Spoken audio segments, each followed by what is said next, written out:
Good evening, everyone, and thank you for being here on our webinar for Neuromarketing, the Neuroscience behind brand influence on consumer buying decisions. Before we begin, may I request for you to comment your course, your school, or where you're tuning in, and also please do share this live stream so we can reach more people. And before our webinar proper, let me briefly introduce myself. I am your host, Jeannie, son, founder and speaker of Quiet Marketing and Marketing Webinar Philippines group. I have a bachelor's degree in business administration, marketing management at the University of Baguio. I've been doing marketing for 14 years now. In 2012, I founded My Fashion Diary. It's an online thrift shop where I discovered my love for marketing. I did online selling, social media, drop shipping, reselling Shopee items during its startup stage. And in 2021, I joined a mall exhibit which lasted for 2 years. Here I earned my first $500,000, and also I learned about the ins and outs of a brick and mortar store, not just online selling, and I've been a consistent top seller during this time. Since I am a mom, I also created Kids Go for kids apparel naman. And I just love and enjoy what I do. And in that process, I learned so much about branding, marketing, and business in general. And so I took up and graduated marketing, and the rest is history. In 2022, I became HR operations at a startup tech company here in Baguio, and then promoted as interim chief operations officer as well. So that's a brief introduction about me. Welcome to Neuromarketing, the neuroscience behind brand influence on consumer buying decisions.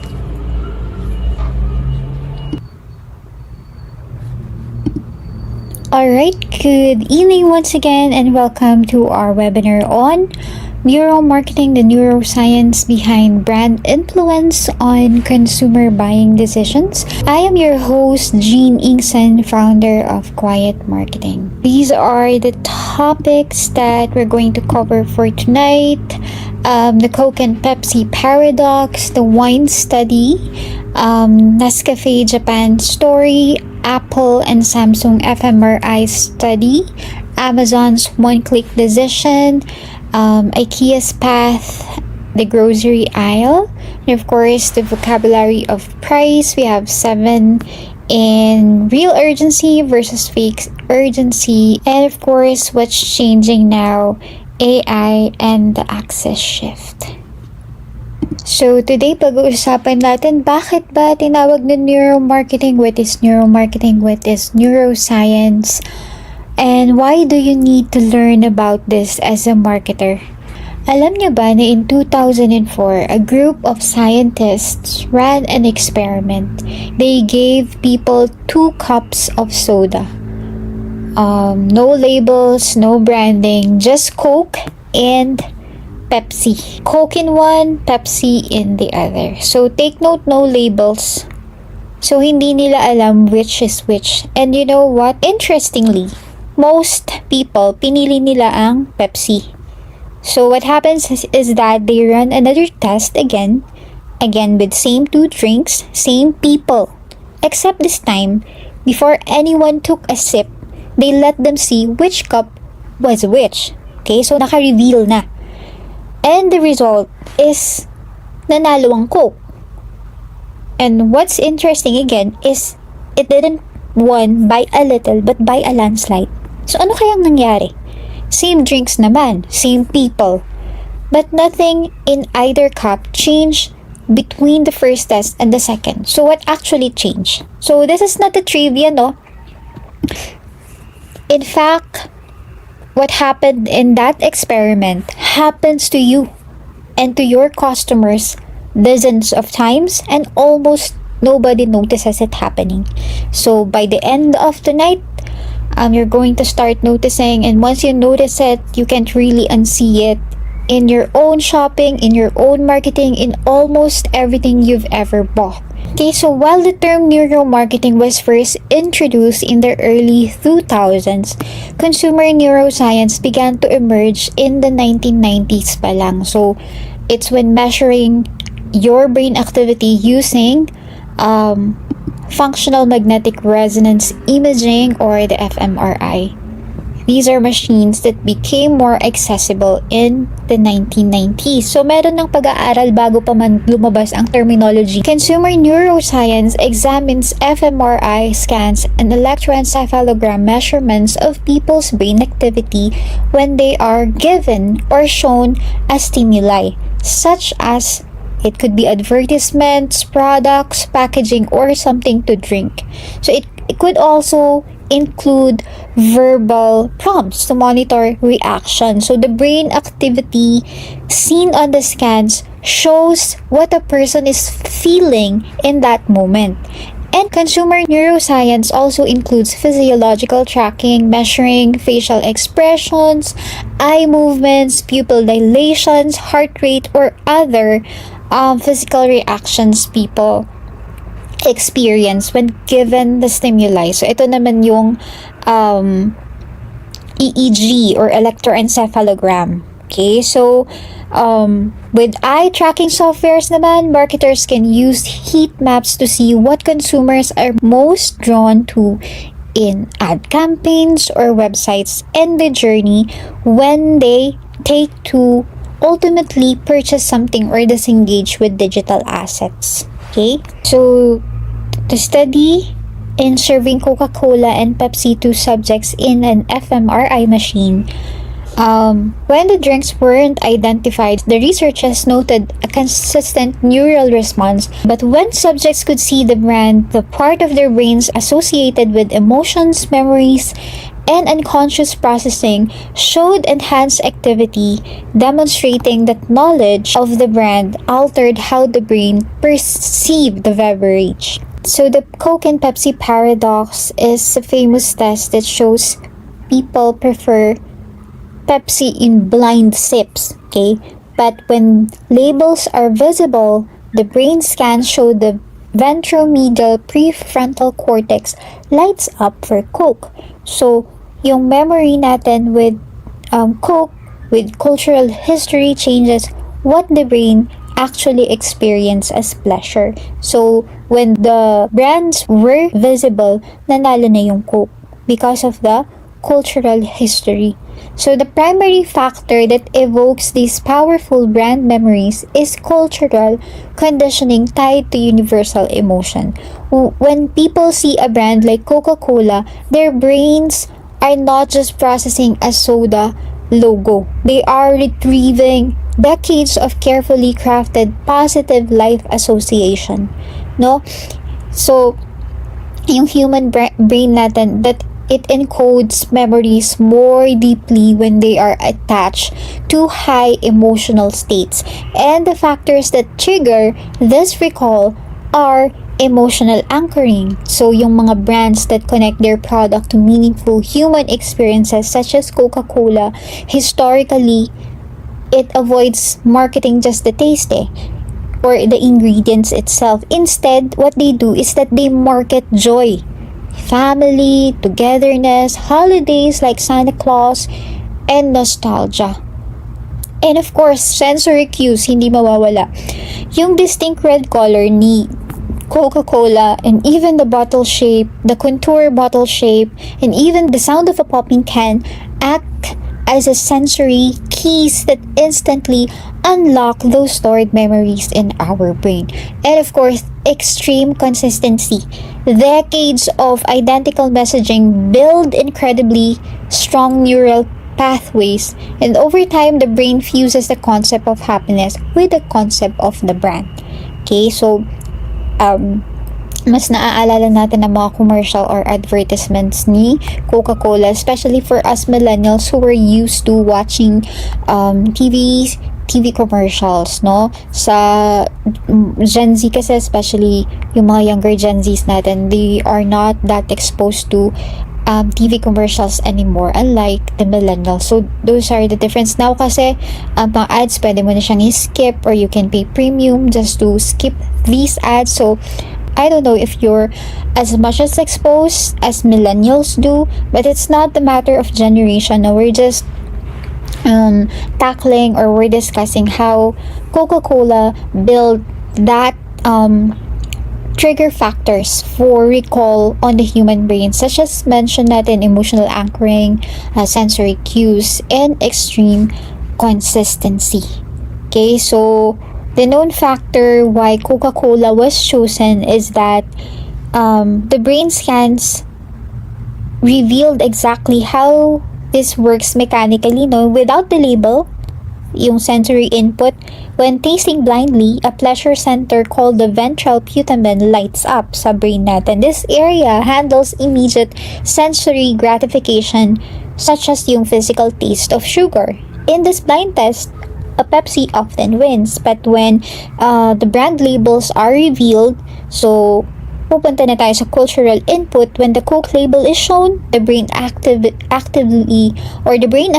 instantly shifts, and it lights up the hippocampus responsible for our memory recall, in that yung medial prefrontal cortex naman natin is responsible for the self-identity and emotional processing. So ang nangyari dito is that the known factor is what we call in marketing brand equity.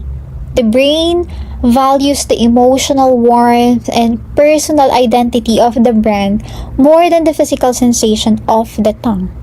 Okay? So the thought of brand preloads the brain with pleasure before the liquid even touches the mouth. That is when brands are shown. Okay?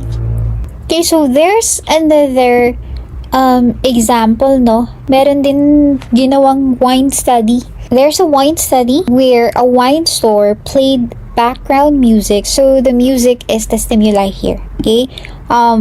They play German music on some days and French music on others.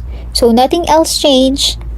Same wine naman, same shelf pa rin, and same prices. Okay? What happened is that German wine outsold French wine by a wide margin, and French music the reverse. Okay, so the part that matters most afterward is that tinanong yung mga shoppers, did the music influence their choice? And almost ang sagot ng karamihan ay no. They are in denial confidently. Okay, some even get a little defensive about it, actually insisting that they chose based on the wine itself. But the receipts disagree, no? So, the pattern underneath almost everything we'll talk about tonight is that it's estimated that 95% of buying decisions happen below our conscious awareness, not influenced by happen there. Okay, the decision is often already made by the time your conscious mind steps in to explain it to you. And that explaining part is important because your brain doesn't like admitting it decided something for reasons it cannot articulate. So, it builds you a reason afterward. Consumers might say, oh, I like the label, or it just felt right, or I don't know, I just wanted it. So, that's not a lie, but it's just your brain doing its job, backfiling logic onto a decision that was never fully logical to begin with. So the real question isn't whether this happens. The Coke experiment and the wine study already answer that. The real question is the one that actually matters for the next slides that we're gonna discuss, no? If decisions are made bago pa man we're aware of them, saan nang gagaling yung rationale behind that knowledge? Where exactly do they come from? What's exactly shaping them? So para maintindihan natin, let's talk about the Nescafe story. This one's interesting, and it starts of all places with a coffee that isn't coffee. Okay, so paano nangyari yun? Coffee product pero hindi naman kape. Okay, so this is where planting the memory comes in. Okay, the Nescafe Japan story. Okay, so for a decade, Nescafe sold candy in Japan, not coffee, candy. Coffee flavored, caffeine-free treats made for kids who couldn't legally drink coffee yet. And here's why, no? Japan had centuries of tea culture. Diba? it's already built into how people related to a warm drink. So to an adult in Japan in the 1970s, coffee wasn't comforting. It was foreign. Okay? Nestle brought in a psychoanalyst named Raphael to figure out why coffee wasn't taking hold. Okay, so what he found still holds up today. That people, they rarely buy something they have no childhood memory of. So Nestle stopped trying to convince adults. They gave up on the direct sell entirely and went on to the one group of people who didn't have an opinion about coffee yet, which are the kids, the children. So for 10 years before those kids grew into adults with money and preferences of their own, Nescafe quietly built the one thing tea culture never gave them: a comforting memory of coffee's taste. Then those kids grew up. When they reached for something warm, coffee already felt familiar, and Nescafe didn't have to sell it to them anymore. Their own childhood already had. So today, Japan is one of the largest markets in the world, and Nescafe holds a dominant share of it. So notice what actually happened is that Nestle didn't win in an argument about taste. Okay, they didn't run a louder campaign, but they planted a memory and let 10 years, a decade, 10 years do the convincing that a single ad could never do. So, the Nescafe story in Japan, nasagot na ang tanong natin kanina na if decisions are made before we're aware of them, where exactly do they come from? What's exactly shaping them? Because the subconscious decisions are shaped by a hidden database of cultural imprints, emotional bonds from childhood and sensory conditioning, a concept demonstrated by Nestle's successful strategy in Japan. Introducing a coffee-flavored candy to children to create positive early emotional associations before launching instant coffee to adults, Nestle bypassed a lack of cultural coffee tradition. Kasi ngayon nasanay na tayo that everything is fast-paced. We also treat businesses and brand strategies as shortcuts. But the story showed us that building a brand is not just built on hype or chasing what's on trend, but it's built on sustainability, something that is meant to last for longer years. That's the difference between marketing that persuades and marketing that gets there before persuasion is even necessary. And that's really the core concept of this webinar. What we're calling neuromarketing isn't just a trick, it's a study of where these decisions actually come from: memory, identity, environment, price, before the moment you'd call deciding ever happens. So, na-enlighten ba kayo how neuromarketing works and how these big brands right now, we know, spent decades of study which is now paying off and part of not just our childhood but our identity and part of our life. Gaya ng sabi nga nila, coffee is life. And of course, let's do another example, no? Para mas lalo pa nating mas maintindihan. Okay, kung familiar kayo sa Jeeps, Walter Percy Chrysler introduced Jeep Wrangler, no? And sales were slipping. Okay, bumaba yung sales. So, lumapit siya kay Raphael, which was the same one behind the Nescafe, kasi si Raphael was a business consultant siya, and one of the things he does is to study neuroscience and psychology, consumer psychology. So he didn't ask what people wanted for this Jeep, no, Wrangler. He asked for their earliest memory of a Jeep instead. So almost everyone described the feeling of open land, yung freedom, wind in their face. To them, a Jeep wasn't a car, it was a horse. Okay? So yung alam mo yung feeling na pag sumakay ka sa horse, it's open, you feel freedom, and yeah, the wind is blowing in your face. That's how they describe the feeling of riding in a jeep. Okay, and horses, they don't have square eyes. Okay, so jeep brought back round headlights. Yan. Took off the doors, drop off the roof, which yung roof naman ngayon is pwede nang i-close, pwede rin siyang open. Okay? And of course, toughness, not comfort. So pag nakasakay ka daw, yan ang nararamdaman mo. You feel tough. Okay? And what happens is that sales climb, the round headlights is still on the Jeep logos until today. So where the marketing sits is that nobody in those surveys could explain bakit kaya round headlights mattered. They just knew it felt right. Okay, that's the whole idea. People rarely buy from logic. They buy from a feeling planted so early they can't even name where it come from. What the survey says is that more luxury, softer seats, comfortable features. But what the receipt says is that it's because of the round headlights, the tougher leather, and a shape that read horse, not car. Okay? So the neuromarketing lesson here is that the brain does not buy a vehicle based on what it actually does. It buys based on how the vehicle makes the driver feel about themselves. Okay?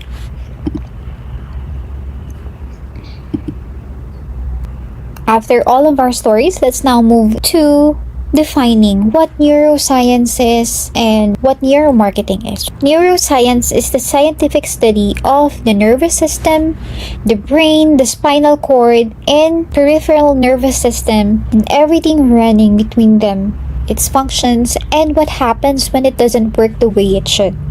Okay?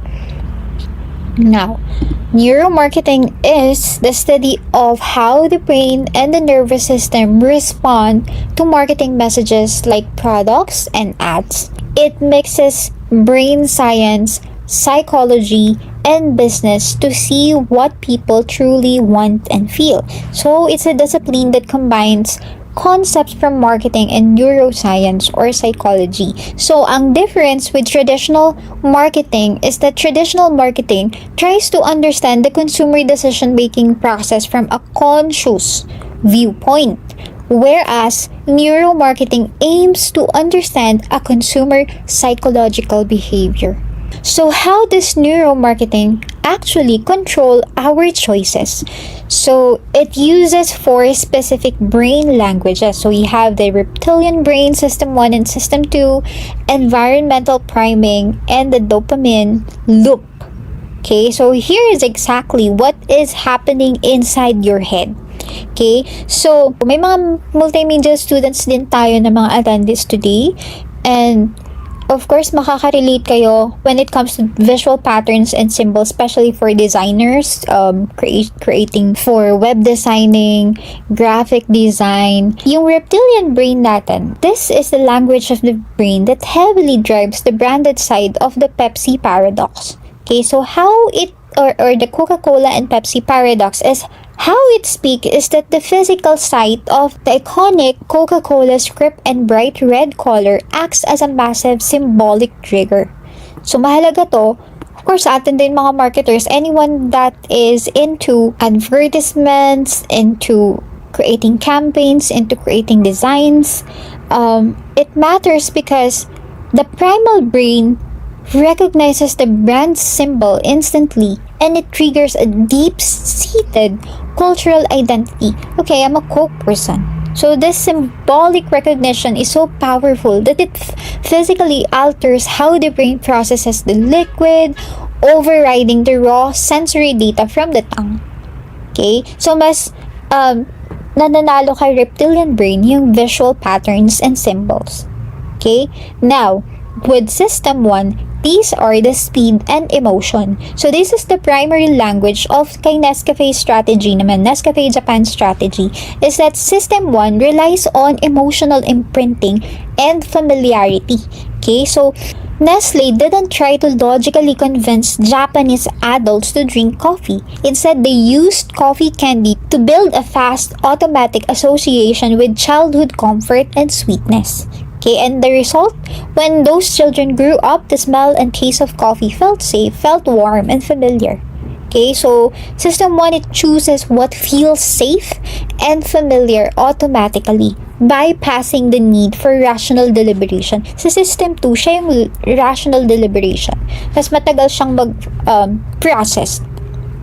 Okay? Now, when it comes to environmental priming, dito naman papasok yung wine study natin kanina. The wine music study is that the brain continuously monitors background sounds which are, ito na nga yung the German or French music. They acted as implicit environmental cues. And that what happens is that it activated specific cultural networks in the brain. Okay, so pag sa France, it's more on yung accordion. Pag Germany naman, more on the brass music. So these activation happened entirely below conscious awareness.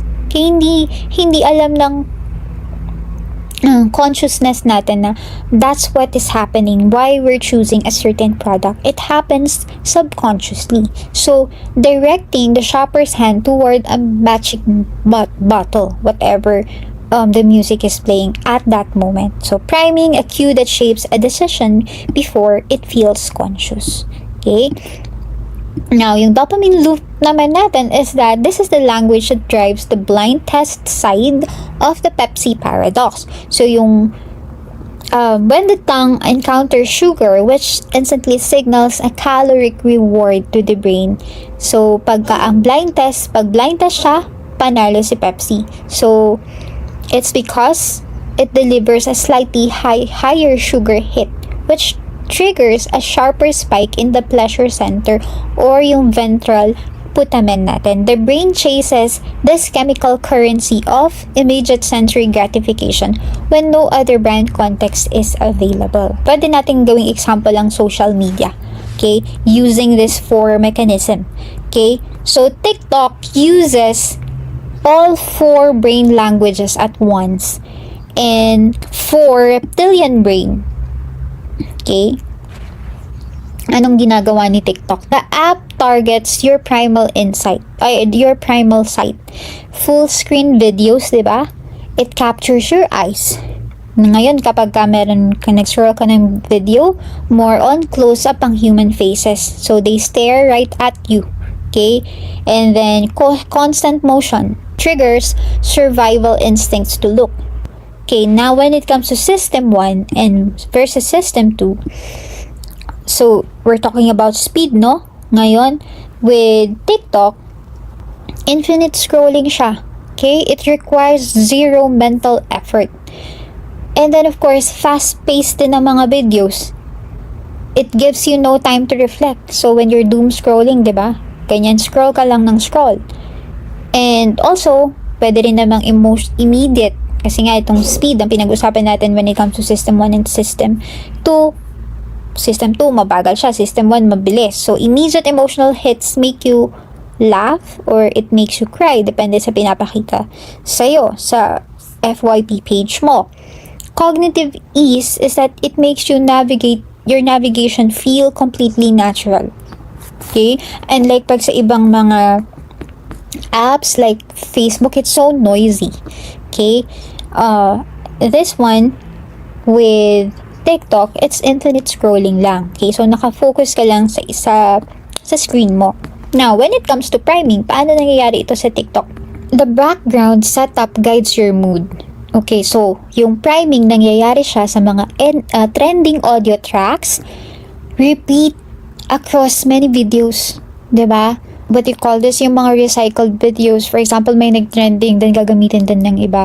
There's a domino effect. Okay? So, with priming, these are environmental cues, and an example are trending audio tracks, familiar song, or visual text overlays.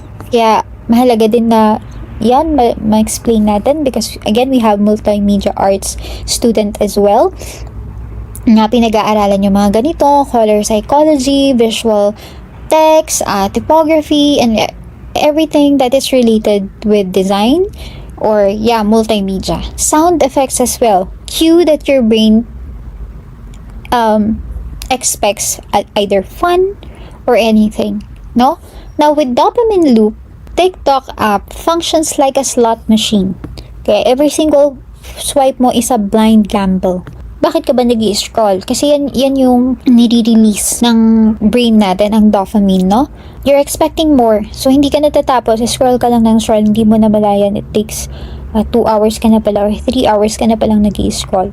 That's a dopamine loop, no? Pagka boring yung videos, it makes you swipe past quickly. Kapag perfect video naman, it gives you sudden joy and sudden joy spike. And of course, unpredictable rewards, it floods your brain with dopamine. Okay, so the chemical rush forces you to keep scrolling. Okay, so there.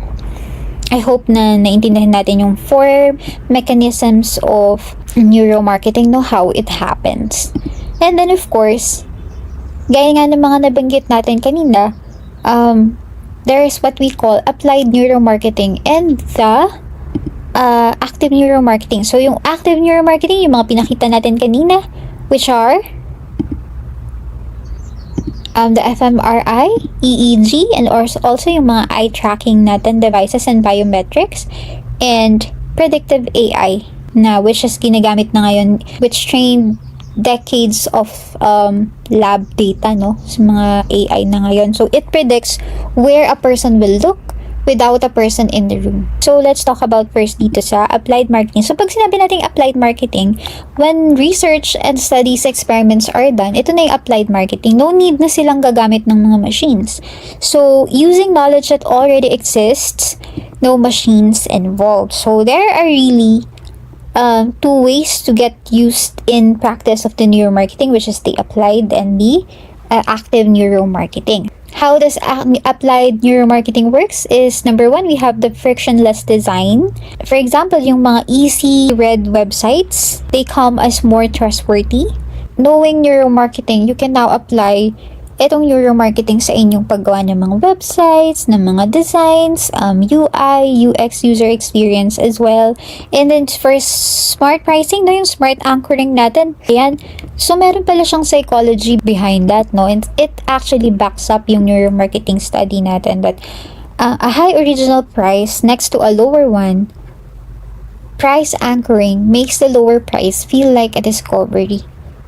And of course, yung sensory cues. When you walk into a sidewalk with a bakery and then you smell the freshly baked bread, those are sensory cues, no? Now, with active neuromarketing, yan nabanggitan natin kanina, EEG or electroencephalogram, eye tracking and biometrics, and of course, yung predictive AI.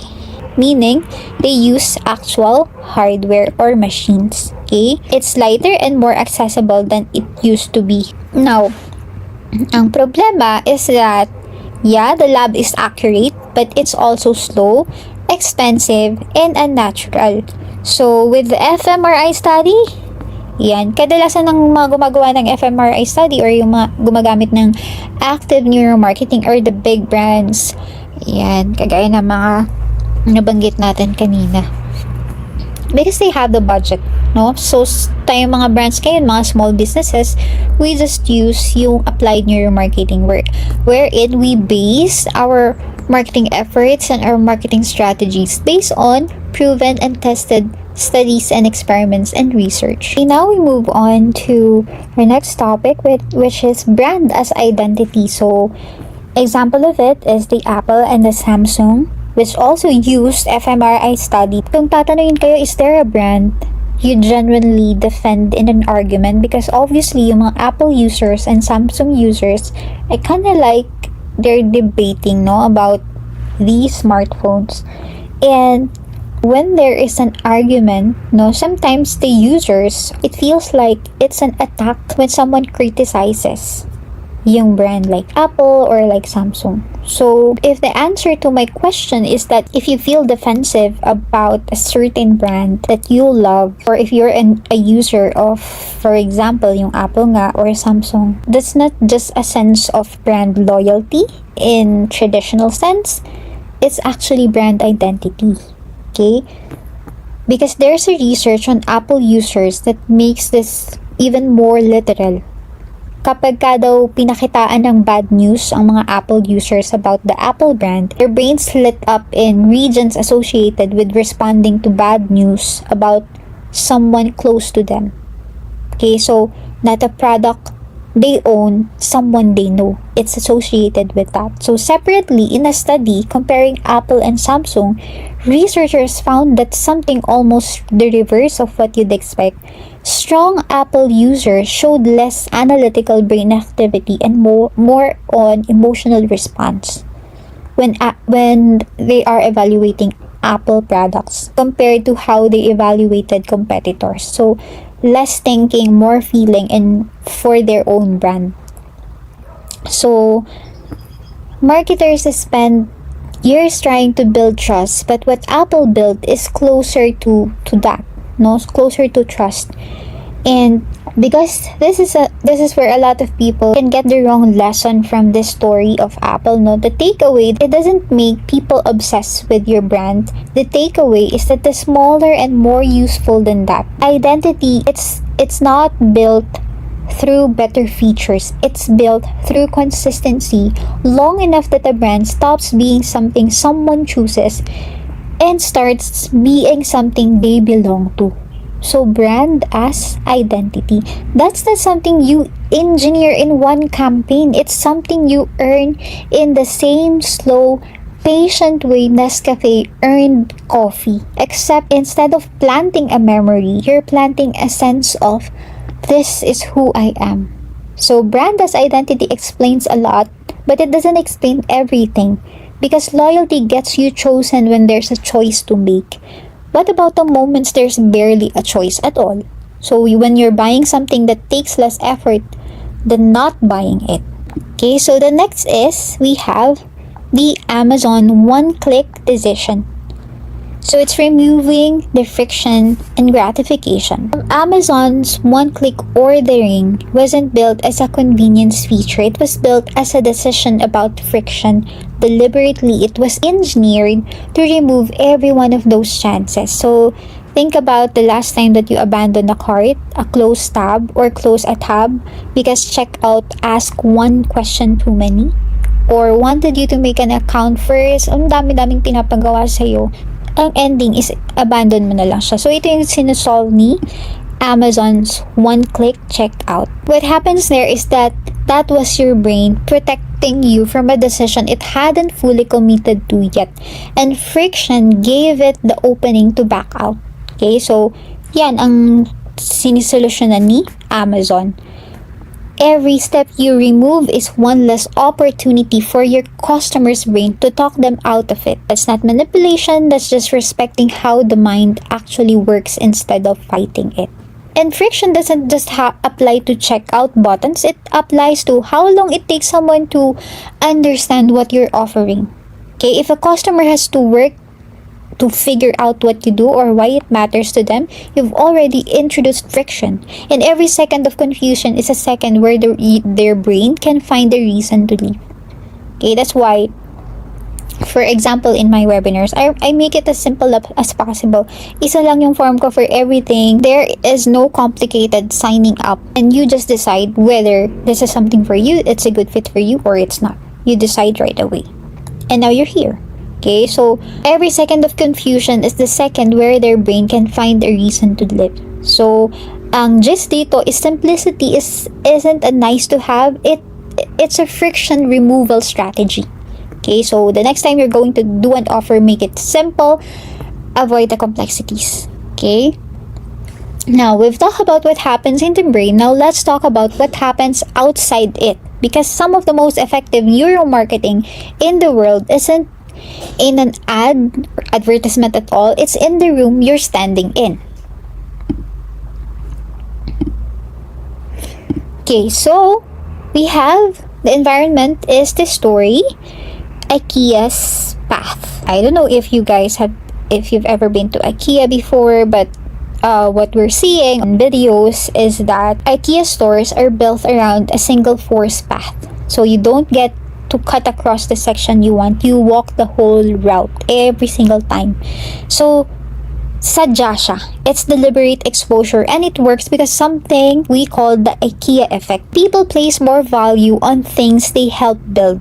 Ownership isn't just what you buy, it's what you help create. And IKEA turns nearly every purchase into a small act of building, starting with the walk to find it.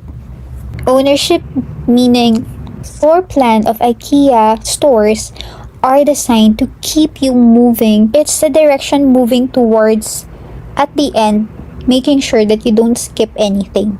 Ownership naman is that also in terms of building yung mga binibiling items for IKEA is that, di ba, you build it. For example, nag-order ka in IKEA stores. Online, hindi naman siya marireceive mo na buo eh. You will be building it. So, that's also part of, yung strategy nila. Ownership. Starting with the walk. You are being part of the creation, which then leads to the feeling of ownership. So, yung feeling na, ako ang nagbuo nito, akin ito. Okay, so that's the IKEA effect. Another examples of neuromarketing that we see in mga grocery stores natin, no?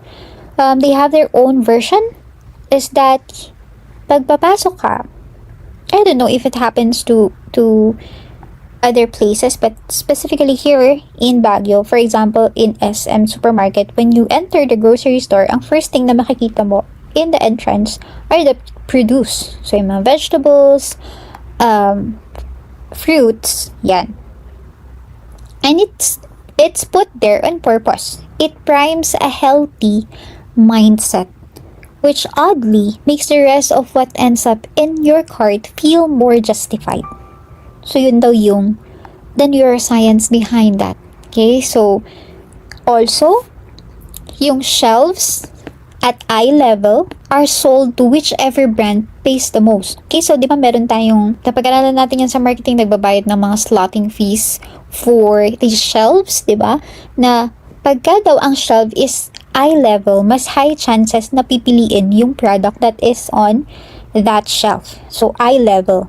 Kaya ngayon, yung mga brands na nagbibidding sila dyan. The more the shelves are at eye level, mas mahal ang bayad. Okay, so nagko-compete yung mga brands yan kung sino yung makakakuha. So it's not just a matter of pag pumasok ka sa isang supermarket or a grocery store, especially on supermarkets, no? Yun yung strategies nila. Hindi lang siya basta nakalagay dun sa shelf na yun. It has reasons behind it. There's a rationale why this certain brand is here. As a marketer, naiintindihan mo kung bakit yun ang placement ng mga products, diba? So, this is a nice thing to learn na hindi lang siya basta nakalagay sa shelf na yun. There's a reason why it's there in the first place. Apart from that, is that yung mga cart sizes natin, before, maliliit lang ang mga cart sizes. Ngayon, it's nearly double na, no? Over the last couple of decades. As a result, purchases natin rose right along with them. So, yung paglaki din ng cart, yun din ang paglaki ng sales. Because to consumers, half full small cart feels like you're done shopping. Pero kapag malaki yung cart, it feels like you still have more room. Kaya kahit hindi mo naman kailangan, bibili ka pa. Kasi yung feeling that you need to fill the empty spaces. Again, it's not an accident. It's not even subtle. It's deliberate. Everything we've covered so far, memory, identity, friction, lives inside a person's head, and the environment is different. The environment is something you can actually design today without waiting 10 years to Nescafe the way that Nescafe did. Okay, kaya natin pinag-aaralan to so that we can, we have takeaways that we can use for our future careers when we're doing marketing. Diba? So, if memory and our identity are a long game, environment is the one lever nearly everyone in this room can start pulling this week. Actually, ginagamit naman din natin we're already using neuromarketing, hindi lang natin siya nare-realize. And it's is in this 7 terms, which are the pricing vocabulary. So we have the framing effect, rule of 3, power of 3, IKEA effect, which we talked about, contrast and anchoring endowment effect, and paradox of choice. Okay, so pag-usapan natin bawat isa. Now, yung framing effect is that it says here that kills 99.9% of germs, beats 0.1 survive, is in terms of copywriting skills. Okay, so it's exactly saying the same thing because the brain doesn't respond to the fact, it responds to how the fact is framed. Okay, so mas mabebenta yung kills 99% because it's in how it was framed. With rule of 3, palagi natin itong ginagawa, even hindi lang sa mga drinks, meron yung mga small, medium, and large. It also happens in services. We have the free, standard, and premium. Diba? Yung mga, like for example, in Claude, the tier packages, we have free, there, standard, and premium. So with this, a third option exists to make the middle one feel like the obviously correct choice. And the extra options isn't there to be bought.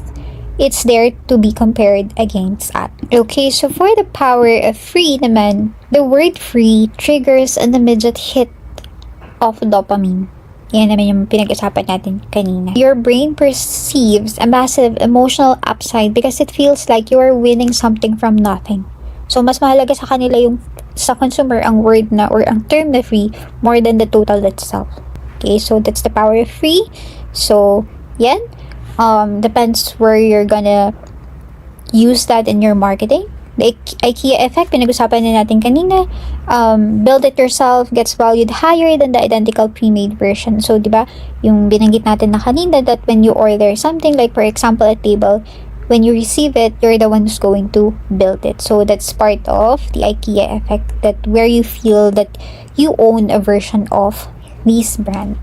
Okay, so another interesting is the contrast and anchoring. So, see Steve Jobs, when he was marketing the iPad, he initially revealed $999 muna. He let the graphic $999 on the screen sit for several minutes while he kept talking about how amazing the device is. He let the high price marinate in the audience minds. And then came with the punchline. Sabi niya, I am thrilled to announce to you that the iPad pricing starts not at $999 but at just $499. So, yung audience had massive cheers and applause. Kasi akala nila mas naka-discount sila, but it's actually just a contrast and anchoring strategy. No? It's a mental anchor. The mental anchor was the $999, but the brain didn't calculate a $499 cost. It calculated, meron akong $500 discount. So the exact same price tag was instantly transformed from an expense into a win. So, actually, ginagawa din to for like sa mga SM stores as well. Akala mo talaga discounted siya. Walang totoo naman. Hindi naman talaga discounted. You're just buying the original price. Pinakita lang kasi yung first price na, it's like 20% discount. Originally, for example, originally 1,000 pesos. Now on sale at 500 pesos. So, 50% off, for example. So, contrast and anchoring. Now, another interesting thing na naman na nangyayari sa atin na hindi natin namamalayan is endowment effect. It happens almost every single time. Yung free trial na sinasabi natin, free trial isn't generosity. Like for example, you're using Canva, no, and you've tried free trial. Syempre na subukan mo na siya. And it's if natapos na yung trial, no, you need to use the Canva Pro na, but you cannot use yung mga premium elements. What happens is that napipilitan ka talaga ngayon na mag-subscribe na for a monthly or even a yearly. So that's the power of endowment effect, no? Once it feels like yours, parang hirap na siyang i-cancel kasi parang kawalan siya sa'yo, di ba? So, yan. An example of endowment effect, yung mga subscriptions natin. Of course, yung mga Netflix as well, di ba? Okay, so paradox of choice was popularized by Barry Schwartz. It's a counterintuitive idea that more choices makes us less happy, okay, so more options is equals to more freedom. The reality is that an abundance of choices paralyzes us. Okay, so the paradox of choice completely flips our psychology using a famous real-world experiment. So it's just like saying that choosing between two things is easy versus choosing between 9 options, no? It requires your analytical system. So there's this thing we call analysis paralysis from our brain mechanism, which is a system 2. So you're gonna have a system 2 burnout. Okay? So the essence of paradox of choice is that you make clear options for it to get chosen. Okay? So now, knowing all of these things, everything I've shown you tonight or on this webinar can be used two ways. It can be used to understand your customers, or it can be used to manipulate them. So the neuroscience doesn't decide which one you do. Okay? You're the one who chooses what you practice along with the information that you learn today. Because once someone catches the fake version, doesn't just cost you that sale, it costs you the next 10 more sales. So people remember being tricked longer than they remember being helped. Okay, like for example, nag-order ka sa TikTok and then you ordered for, like for example, for me in my case, no, I ordered a lamp and I want it to be red because that's my brand. And then ang na-receive ko black. So that's deceptive on my part para lang magka-sales, magka-sales sila, papadala nila sa yung mga maling colors. I know that it happens to you as well. So trust once it's broken, no? Syempre, magre-review ako doon ng mababang review and I will state what is my experience with that shop. So makakasira yun sa kanyang store. Kawalan yun sa kanya kasi nabol niya lang yung isang single sale na makabenta siya. Pero at the end of the day, mas malaking mawawala sa kanya because of when people check the reviews. Ay, hindi na ako bibili sa shop na ito kasi deceptive naman pala. The contrast worth knowing here is that not every use of this science is manipulation. Some of the largest companies use neuromarketing research purely to understand attention, testing where eyes naturally go on a page or an ad so their message actually reaches people instead of getting lost in the noise. So that's not exploiting anyone's brain, that's just paying better attention than most people bother to.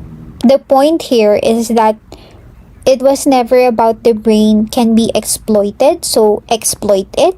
The point is, the brain can be understood, and understanding someone is the beginning of actually serving them well. And everything we've walked through tonight, that's a tool, and tools don't have ethics. The person holding them does, and that's you. Okay, so that's the line. Everything after this is what's changing about who gets to hold that tool at all. Okay, now, what's changing now, AI and the access shift, is that new neuromarketing used to belong to Fortune 500 budgets. So, Fortune 500 budgets, ito yung list of all the largest companies, yung mga mayayaman na mga companies around the world. So, neuromarketing doesn't just belong to them anymore. No? Even you as a student marketer, you can already use neuromarketing because of the, what we call kanina yung mga researches, studies and experiments that we've known. Psychology hasn't changed. Who gets to use it has. So now we have AI assisted tools. We have ChatGPT, we have Gemini, Grok. This one, what I'm using right now, it's Claude. No? So what used to be a Fortune 500 budget can now sit in your desk using your computers as a student who's just studying marketing. So it's the access, that's what's changing. Hindi na lang sila Okay? Accessible na rin even you as a student. Okay? So, what the gist here is, how are you going to utilize all of these learnings into your future careers? Okay? Alright, so we've almost reached our the final end of this webinar. We went through a lot of companies, hence our webinar, brand influence and consumer buying decisions. We've talked about Coca-Cola, Pepsi, Nescafe, Apple, Amazon, IKEA, and a handful of grocery stores, coffee chains along the way, and of course pricing vocabulary as well. It would be easy to walk away thinking of this as 9 separate case studies. It's really one idea, told 9 times. And what we've learned is that none of these companies won by tricking anyone into wanting something that they didn't actually want. Kasi yun naman ang laging misconception about marketing, that we are manipulative, no? But this webinar says otherwise, okay? These companies, they won by understanding something true about how people already decide: the memory, the identity, the friction, environment, price, and building around that truth. Okay, so we talked earlier about the line between understanding and manipulation. I want to leave you with that, not as a warning, but as something more personal. Okay, everything in this webinar can be used as genuinely to understand your customer, or you can use it against them. Okay, the neuroscience doesn't make that choice, but it's what you do after learning about these every time you write a headline, set a price, or design the page or a product. Okay, so here's what I'll actually leave you with. It's not a summary, it's a question. The next time a customer says yes to you, don't just move on to the next, okay? Pause and ask yourself, what actually happened in the 3 seconds before they said yes? To wrap it up, neuromarketing is more important than ever because it's difficult for marketers to get their audience's attention in the first place, and breaking through the clutter is becoming increasingly difficult, and marketers are now searching for a new advantage. And neuroscientific research helps marketers to understand their target audience better than the target audience can understand themselves.